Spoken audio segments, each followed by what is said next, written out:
Hello मेरे सभी students, मेरे सभी विद्यार्थियों, मेरे सभी फॉलोअर्स, मेरे सभी सब्सक्राइबर्स। फिर से आज हमारा इंग्लिश एरिना चैनल आपके सामने है। हम लोग इसके साथ हैं, सब हम लोग साथ हैं। तो देख ही रहे हैं आज का मेरा थोड़ा गेटअप चेंज है। अब थोड़ी थोड़ी हम लोग ये कह सकते हैं विंटर अब आ रहा है धीरे धीरे।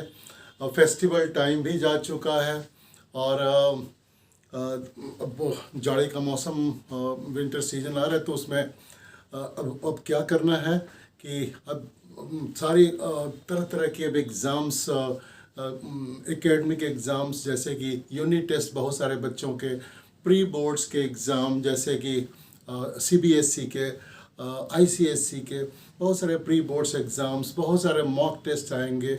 और फिर 2 या 2.5 महीनों में आपके फाइनल एग्ज़ाम्स भी होने वाले हैं।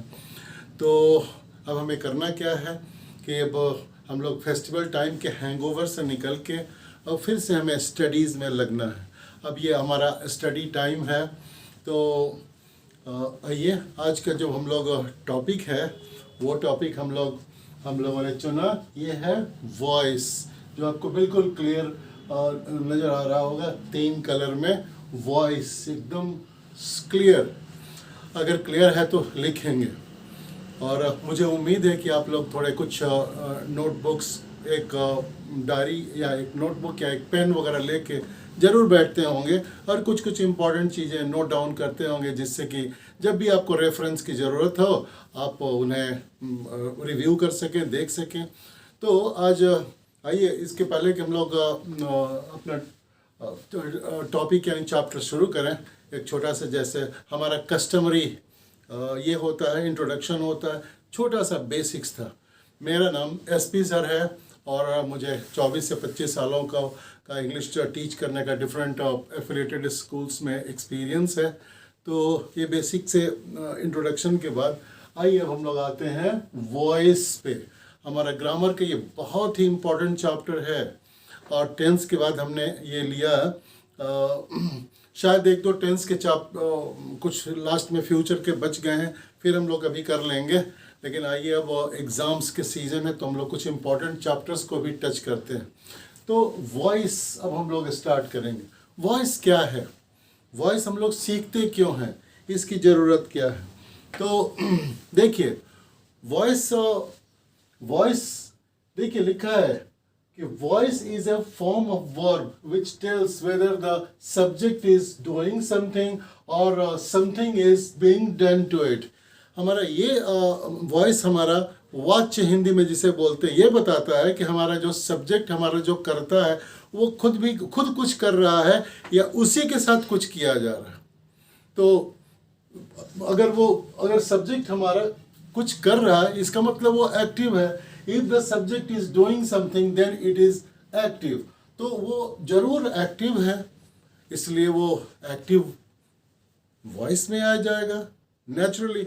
और अगर वो कुछ नहीं कर रहा बल्कि उसी को कुछ किया जा रहा है, तो इसका मतलब है कि वो कुछ नहीं कर रहा, इनएक्टिव है, मतलब पैसिव है, और वो पैसिव वॉइस में आएगा। देखिए लिखा है, if the subject is doing something then it is active, and if something is done to the subject then it is inactive or passive, and hence it comes under passive voice. अगर कुछ नहीं कर रहा है वो inactive है, यानी कि passive है, और वो passive voice में आ जाएगा। इस तरह से हमारा voice के 2 कैटेगरीज हो गए या डिवीजन हो गए, एक्टिव वॉइस, पैसिव वॉइस।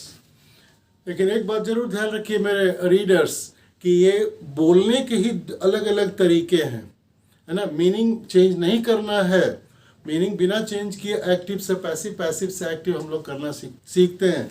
देखिए एग्जाम्पल में, ही रीड्स ए बुक, वो एक पुस्तक पढ़ता है। A book is red by him, एक पुस्तक उसके द्वारा पढ़ी जाती है। तो दोनों के मीनिंग जो है, दोनों का अर्थ, दोनों सेंटेंस का ऑलमोस्ट सेम है, बट ओनली डिफरेंस कि वो बोलने के हमारा वे डिफरेंट हो गया। आगे देखिए, Mohan threw a ball, Mohan ने एक बॉल फेंका। Ball was thrown by Mohan, तो एक बॉल मोहन के द्वारा फेंकी गई। तो हम लोग अब ये देखेंगे कि हम लोग वॉइस जो है एक्टिव से पैसिव, पैसिव से एक्टिव बनाना सीखते क्यों हैं। तो इसमें एक सिंपल सा ये है कि जब हम लोग वर्क पे ज़्यादा ध्यान देते हैं, जब हम लोग हमारा जो डूअर है वो इम्पोर्टेंट नहीं है या नोन नहीं है या वेग है, वेग मीन्स अनक्लियर, तो हम लोग यूज़ करते हैं पैसिव वॉइस। जैसे मेरी जो पॉकेट है वो पॉकेट मारी कर ली गई, तो किसने किया इस पे हमारा फोकस नहीं है, हमारा फोकस है कि मेरा पॉकेट काट लिया गया। तो my pocket was picked by somebody, या प्रेजेंट में बोलेंगे my pocket has been picked by somebody। तो बाई हम लोग नहीं भी लिखेंगे, कोई ज़रूरत नहीं लिखने का, somebody, someone, तो हम लोग सिर्फ ऐसे भी बोल सकते हैं my pocket has been picked, my pocket was picked, ऐसे। तो जैसे कुछ ऐसे भी ये सब्जेक्ट्स हैं हमारे जो नोन हैं, है ना, वहाँ भी हमें लिखने की ज़रूरत नहीं है बाई, वहाँ सिर्फ फोकस है हमारा वर्क पे। जैसे the king was supported, the king, he was elected the king, he was selected the king, elected नहीं, इलेक्शन अलग होते हैं, तो ही वॉज इलेक्टेड किंग, तो वह उसे किंग चुना गया, उसे चुन लिया गया। तो ये हमारा वर्क पे फोकस है, न कि और किसने किया, ये नोन है, ये पब्लिक करती है, हमारे पीपल करते हैं, इसलिए नोन है, तो भी हम लोग उसे मेंशन करने की ज़रूरत नहीं। तो अब हम लोग सीखेंगे कि एक्टिव वॉइस से पैसिव वॉइस में हम लोग सेंटेंस को कैसे, सेंटेंस के फॉर्म को एक्टिव वॉइस फॉर्म से पैसिव वॉइस फॉर्म में कैसे ट्रांसफॉर्म करेंगे, ये अब सीखना ज़रूरी है। आइए कुछ एग्जाम्पल लिख दे, एक एग्जाम्पल लिख के आपको बस समझाता हूँ, अंडरस्टैंड कराता हूँ।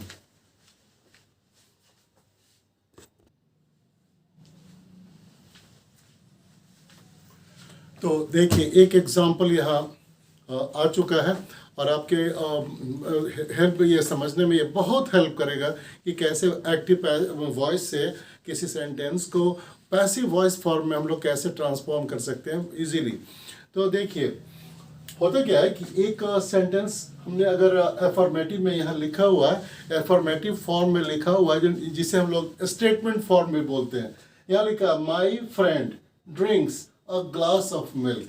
तो देखिए इस सेंटेंस में हमारा सब्जेक्ट है माई फ्रेंड, ये ड्रिंक्स जो है हमारा वर्ब है, जो कि एस या एस फॉर्म में है। इसका मीनिंग है कि ये सिंपल प्रेजेंट टेंस में है। और आगे देखिए हमारा ऑब्जेक्ट है ग्लास ऑफ मिल्क। तो एक ग्लास ऑफ मिल्क, अब हम लोग क्या करेंगे, पैसिव वॉइस फॉर्म में चेंज करने के लिए जो हमारा एक्टिव वॉइस का सब्जेक्ट है उसे देखिए यहाँ ये पैसिव वॉइस फॉर्म में बदल देंगे, पैसिव वॉइस के ऑब्जेक्ट के रूप में बदल देंगे। और अगर एक्टिव वॉइस फॉर्म का जो हमारा ऑब्जेक्ट था उसको पैसिव वॉइस फॉर्म के सब्जेक्ट के प्लेस पे ले आएंगे, है ना। तो इस ढंग से सब्जेक्ट बन गया ऑब्जेक्ट, इधर का ऑब्जेक्ट बन गया सब्जेक्ट।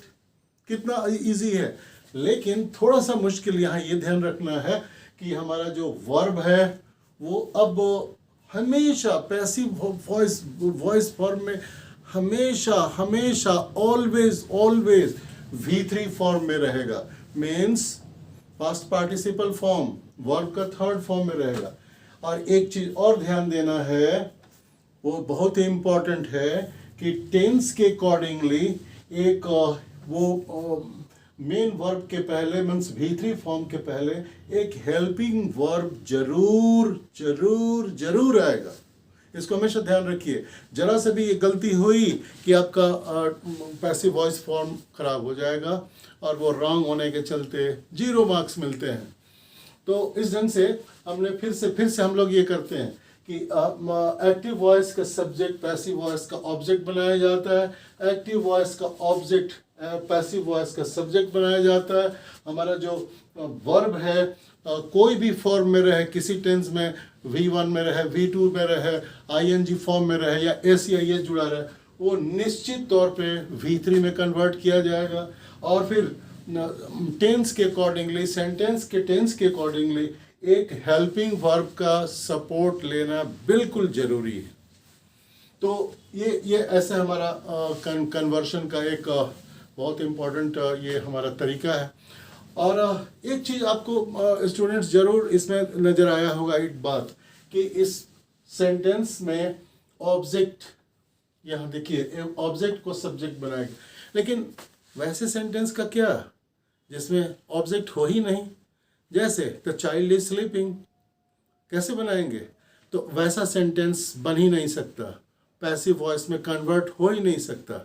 तो इसका मीनिंग यह है कि एक सेंटेंस ऐसा जिसमें कि ऑब्जेक्ट सब्जेक्ट हो, वर्ब हो और ऑब्जेक्ट हो, तभी हम लोग उसको एक्टिव से पैसिव वॉइस में कन्वर्ट कर सकते हैं। और इसका मीनिंग ये हुआ कि यहाँ ट्रांजिटिव वर्ब की बात आ गई। अब आप लोगों को बताता हूँ मैं कि ट्रांजिटिव वर्ब क्या है, वो जाने बिना तो कंप्लीट नहीं होगा हमारा वॉइस का स्टडी। तो ट्रांजिटिव वर्ब वो वर्ब है, ट्रांजिटिव वर्ब वो वर्ब है, ट्रांजिटिव वर्ब वो वर्ब है जिन्हें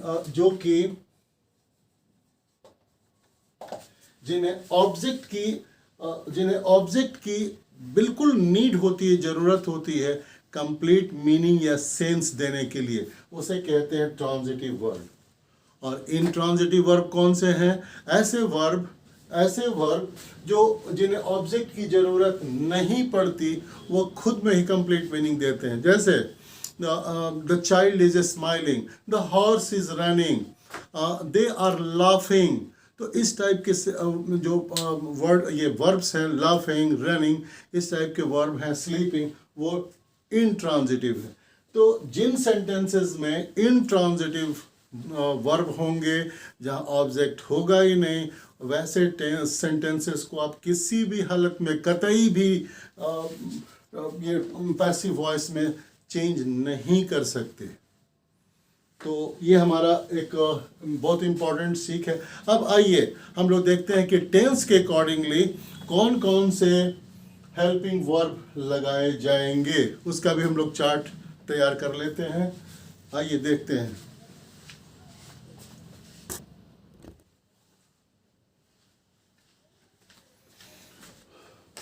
देखिए स्टूडेंट्स, ये लिस्ट आ चुका है जो कि हमें बताता है कि टेंस के अकॉर्डिंगली हम लोग डिफरेंट टेंसेस को ध्यान में रखते हुए कैसे सेंटेंसेस को हम लोग एक्टिव वॉइस फॉर्म से पैसिव वॉइस फॉर्म में चेंज करेंगे।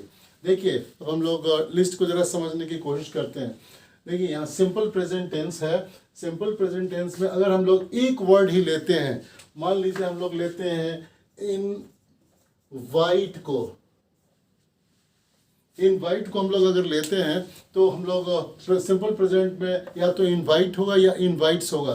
तो इसमें देखिए एक एडिशन होगा हेल्पिंग वर्ब का, इज या एम या आर अकॉर्डिंग टू सब्जेक्ट। तो हमारा जो पैसिव वॉइस का नया सब्जेक्ट बनेगा उसके अकॉर्डिंगली इज या एम या आर होगा, और हमारा V3 फॉर्म होगा इनवाइट का, इज इनवाइटेड या एम इनवाइटेड या are invited. Simple past tense में इनवाइटेड, देखिए V2 फॉर्म यूज हुआ, तो यहाँ वाज इनवाइटेड या वर इनवाइटेड, एडिशन हमारा है वाज या वर का। अब हम लोग चल रहे हैं सिंपल फ्यूचर टेंस में, विल इनवाइट, तो यहाँ एक एडिशन होता है बी का, विल बी, और वी का third form will be invited. Next present continuous tense में इज या एम या are inviting, is inviting, are inviting, am inviting, तो यहाँ बीइंग यूज होता है। कंटिन्यूअस टेंसेस में एडिशन है बीइंग का, तो is being invited, are being invited या एम बीइंग इनवाइटेड होगा। पास्ट कंटिन्यूअस टेंस में वाज इनवाइटिंग या वर इनवाइटिंग, तो इसमें भी बीइंग यूज होगा, was being invited, were being invited. तो इस ढंग से कंटिन्यूअस टेंसेस में बीइंग का एक एक्स्ट्रा एडिशन होता है।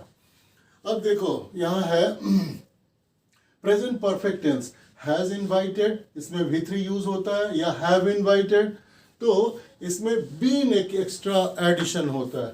हैज़ बीन इनवाइटेड या हैव बीन इनवाइटेड। तो हैज़ या हैव का यूज़ आप लोग टेंस में देख चुके हैं, उसको पीछे जाके देखेंगे। पास्ट परफेक्ट टेंस में हैड इनवाइटेड को हो जाएगा had been invited, and future perfect tense में will have invited will have been invited. तो परफेक्ट टेंसेस में प्रेजेंट हो या पास्ट हो या फ्यूचर हो, बीन एक एक्स्ट्रा हमारा हेल्पिंग वर्ब ऐड होता है। उसके बाद देखिए, अब फ्यूचर हम लोग हो गया, और आप कहेंगे कि कुछ टेंसेस तो मिसिंग हैं, जैसे फ्यूचर कंटिन्यूअस टेंस, उसके बाद present perfect continuous tense, past perfect continuous tense, future perfect continuous tense और फ्यूचर कंटिन्यू। तो इनके पैसिव फॉर्म नहीं बनते, नहीं होते, पैसिव वॉइस में नहीं होता। तब हम लोग देखते हैं कंडीशनल सेंटेंस में वुड इनवाइट, तो यहाँ हो जाएगा वुड बी इनवाइटेड, बी हमारा एडिशनल है, वो ऐड हुआ है। परफेक्ट कंडीशनल में वुड हैव इनवाइटेड, तो वुड हैव बीन इनवाइटेड, जैसे हमने ऊपर में बीन का यूज किया। इन्फिनिटिव में to invite, to be invited. अभी हम लोग इन्फिनिटिव नहीं पढ़ पाए हैं, है ना। Finite and non finite verb में उसको हम लोग देखेंगे आगे, उसको आपको वरी नहीं करना है, हम लोग डिटेल में पढ़ेंगे। तो अभी इतना जानिए कि इन्फिनिटिव का फॉर्म होता है टू प्लस V1, तो टू इनवाइट हो जाएगा टू बी इनवाइटेड।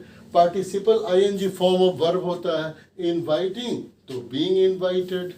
तो इस ढंग से आज हम लोग इतना सारा ये देख चुके, काफ़ी हम लोग फॉर्म कैसे हम लोग चेंज करेंगे ये सब देख चुके। लेकिन ये आज पार्ट 1 रहेगा, इसलिए मैं यहाँ लिख भी देता हूँ कि ये आज हमारा वॉइस का पार्ट 1 है, वॉइस का हमारा ये पार्ट 1 है। ये अगले दिन हम लोग फिर से इसको टेकअप करेंगे। कुछ पार्ट वॉइस के बच गए हैं, जैसे इम्पेरेटिव सेंटेंसेस का, जैसे इंट्रोगेटिव का, और भी चीज़ों का हम लोग देखेंगे अगले दिन। तो काफ़ी ये सब हम लोगों को चिल्ड्रन, हमारे स्टूडेंट्स काफ़ी कलेक्ट करना होता है, सारी ज्ञान फैली हुई है बहुत सारी, कलेक्ट करके आपको कॉन्साइज फॉर्म में देना होता है। इसमें टाइम लगता है, एनर्जी लगती है, और मेहनत से आप लोगों को समझाना देखना होता है। इसलिए मैं आपसे कहूँगा कि वीडियो के एंड में कि सब्सक्राइब कीजिए, वीडियो को फैलाइए, बच्चों तक हमारी पहुंच बनाइए, है ना, और सब लोग बच्चों को फ़ायदा उठाने दीजिए। तो आखिर तक वीडियो देखने के लिए थैंक यू, और इस तरह से पढ़ते रहिए और आगे बढ़ते रहिए। Thank you everybody.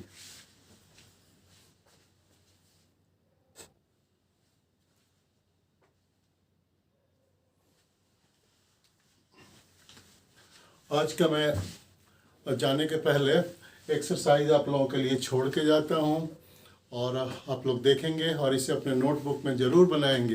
कहीं कोई प्रॉब्लम होगा तो ज़रूर मेरे कमेंट सेक्शन में लिखेंगे, ठीक है। तो थैंक यू, और मिलते हैं जल्दी ही next episode of voice, that is voice number 2। Thank you and good night.